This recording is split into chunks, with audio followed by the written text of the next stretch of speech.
Invisibility is an out-of-this-world supernatural feature that we usually associate with spirits and ghosts. Intangibility is even more mind-boggling and hair-raising. Just imagine the uneasy feeling of running your hand right through the ghost.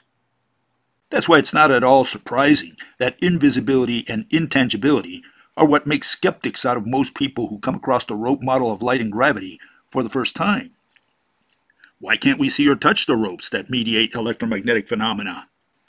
How is it that countless ropes, serving as physical go-betweens during gravity, avoid getting tangled with each other? We could answer simply that, perhaps, in her infinite wisdom and compassion, Mother Nature knitted her threads invisible and intangible so that we wouldn't trip over them or get tied up in knots. However, there's a more mundane explanation. It has to do with a persistent experience that we intuitively learn to take for granted since childhood. We casually think of an object as that which we can see or touch because we use our visual and tactile senses every second of the day. And yet, although air is made of atoms, no differently than a rock or a tree, we can't see the air.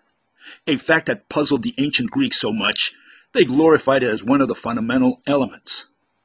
So we don't think of air as an object in our ordinary speech, despite that it is made of atoms, building blocks we normally associate with more rigid things. In principle, if we cannot see individual atoms, much less can we expect to see the electromagnetic ropes that interconnect them and are several orders thinner.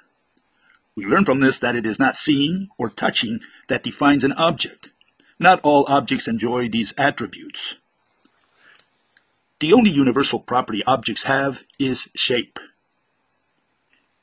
In a universe consisting of a single cube made of a single piece, we have shape and form, but there is as yet neither touch nor see, nor motion of any kind, which in all cases would require a second object.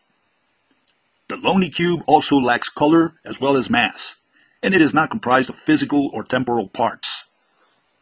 Only those words in the dictionary which allude to shape or form qualify as objects for the purposes of physics. Here again, many would argue that gases such as air and liquids such as water don't have shape, and therefore do not qualify as objects under this definition, despite that they're comprised of atoms.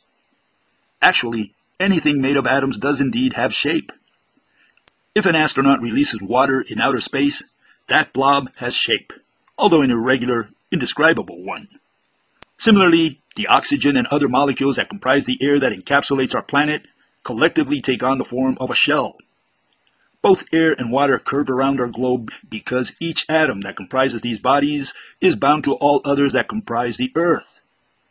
The electromagnetic ropes don't get tangled because in their vanishingly thin world, they lack the macro world property of touch that we experience every moment of our lives. It is the misconceived notion of the strategic word object and the unwarranted expectation of discovering Mother Nature's secret agents through experiments that has prevented theorists from zeroing in on the rope model of light and gravity. But the fact that we can see molecules and what they build in the macro world gives us hope to understand how Mother Nature produces tangibility. The key is aggregation. During the phenomenon we know as magnetism, countless threads bunch up to form a nascent wall that pushes and pulls on its counterparts. Despite being woven by intangible threads, an atom acquires the magical property of tangibility as a result of layers upon layers of interwoven threads that construct the fabric that forms its skin.